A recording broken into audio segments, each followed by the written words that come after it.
everybody, it's Peter Brown here at Gamescom 2012. I'm with Jean-Maxime, creative director from Dontnod Entertainment, and Matt Hart, producer from Capcom. And so we wanted to talk a little bit today about Remember Me, the new title that was announced during the press conference. So what we saw sort of involved memories, economizing memories in a society that's built around that. So can you tell us a little bit about Memorize, the company that sort of oversees the entire economy? Sure. So Memorize is basically the huge company that manufactures the Sen, which is short for Sensation Engine, and which is the name of the brain implant that all the people in the city, in Neo-Paris, carry. And that brain implant allows them to record and digitize in real time all their memories and then share them over the network. And on top of manufacturing the hardware, Memorize also handle and watch over all the memory transfers. So there are the Facebook and the YouTube and all the social networks of exchanging memories in the world. And basically, well, with that much power over people's information, it raises questions, and we want to ask questions to the player. And well, Nilin is gonna, our lead character is gonna take the fight against them a bit further.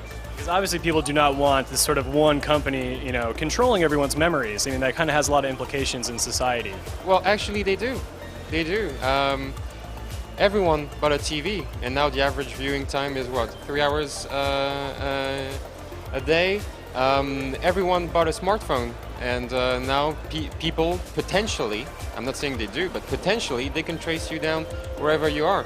People are all uploading content onto the internet of their own will, giving up whole parts of their intimacy and privacy to private companies that can then do whatever they want with it. So they all want to carry the Sen, and that's the interesting thing, is that in exchange for a few technological benefits and for the coolness of them, we are ourselves willing to give up entire pieces of our freedom.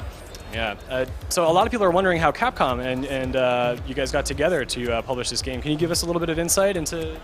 Yeah, sure. I mean, as you know, Capcom have been looking to enjoy relationships with Western developers as part of our global strategy, and we got to see Remember Me at the last Gamescom last year, and moved heaven and earth to secure a relationship with the Dontnod team. Everything that we saw excited us, you know, gave us a really firm belief that this was the kind of game that would, you know, really build our portfolio and strengthen our portfolio, and we felt that we could bring something with the Capcom brand to the game as well, and it's a real coming together. It's a really happy relationship we've got. So yeah, I could go on a little bit. I'm really excited about working with Jean-Max and the rest of the guys, and I'm really excited about the game. So I have a few questions relating to the actual gameplay. Some of the stuff we saw had a lot of combat, but it seemed the ultimate goal of the combat was to essentially gain access to your opponent's Sen device. So is combat something that's more of a means to an end, or is that going to be focused on, and will you be able to develop your abilities in that regard?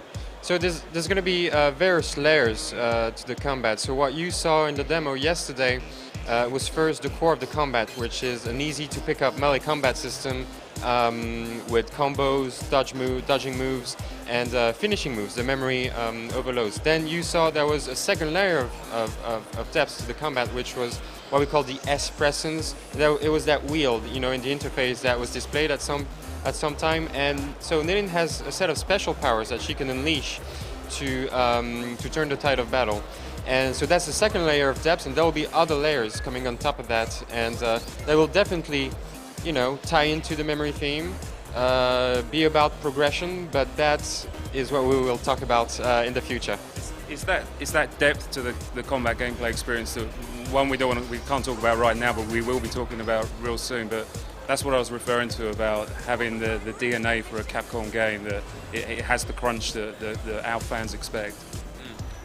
Sorry, but at the same time, what's really important to me, and what's been really important since day one, was so we wanted to do, you know, an action adventure game, but we wanted to do it a little bit differently, because most action adventure games are TPSs in contemporary environments. So we went sci-fi with the lead female character, and we could talk about that as well. But we went melee combat, you know, and the thing is, okay, how do you make an action adventure game that is a melee combat game, so that it needs to be easy to pick up because it's action adventure, and at the same time it needs to reward the people that invest more time and skill into it. So The ultimate goal with all those layers is to satisfy and offer a challenge to the hardcore, as well as give immediate fun to the more casual players. And it's tough, but it's great to entertain. So something else we were wondering about, there seems to be a lot of environmental exploration. Nealon is very adept at climbing ledges and leaping to and fro. Is this an open world game? I'm not sure that was necessarily explained during the press conference. No, I've actually seen many comparisons to open world games, and well, I'll take those as compliments. But no, Remember Me is a linear game. The level design and the narrative are linear, and that was a conscious creative choice because we really wanted to keep and retain as much control as possible over the events and emotions that the player was going through. But there will be an element of exploration, of course, for collectibles, and in some instances, of course, what you see on screen might not look fully linear because you might have in a short section of the game like 2 paths to get to the same place, but it's not an open world game. So speaking about alternate paths, there was another segment where the main character jumped into a person's memory, the gentleman who was about to go to the courthouse to take his new position, and her role was to essentially kill him. But rather than use violence, she jumped into his memory and introduced sort of a painful memory. And that led to him taking care of himself, in a sense. So when we saw in the demo, there was one failed attempt and there was one attempt that worked. Are there going to be multiple ways to do that within a certain scenario, or is there usually one right answer? So, there is one right answer.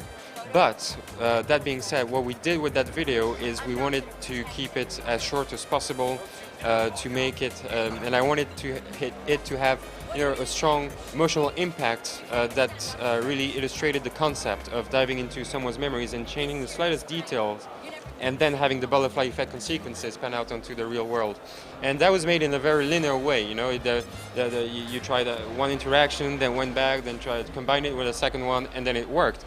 But those 6 to 7 interactions in the real game, you would first have to look for them. You're rewinding, forwarding the memory, looking for the glitches that you can interact with, and then try out different combinations. And that would be more failures than the one you saw. And so some interactions are there and they're meaningless, but then when they combine with something else, they become meaningful. And basically, it's definitely not trial and error, but some of the consequences sometimes will really surprise you. But again, we're keeping control over what's going on in the storyline, so there is only one ending, and all these sections, these kind of super puzzles where you're like the puppeteer in people's minds, those are all used to really bring the narrative forward, and they all carry very strong narrative impact and stakes in regard to the rest of the game. Yeah. This all sounds really interesting. And so the release date is projected for May 2013? Yes.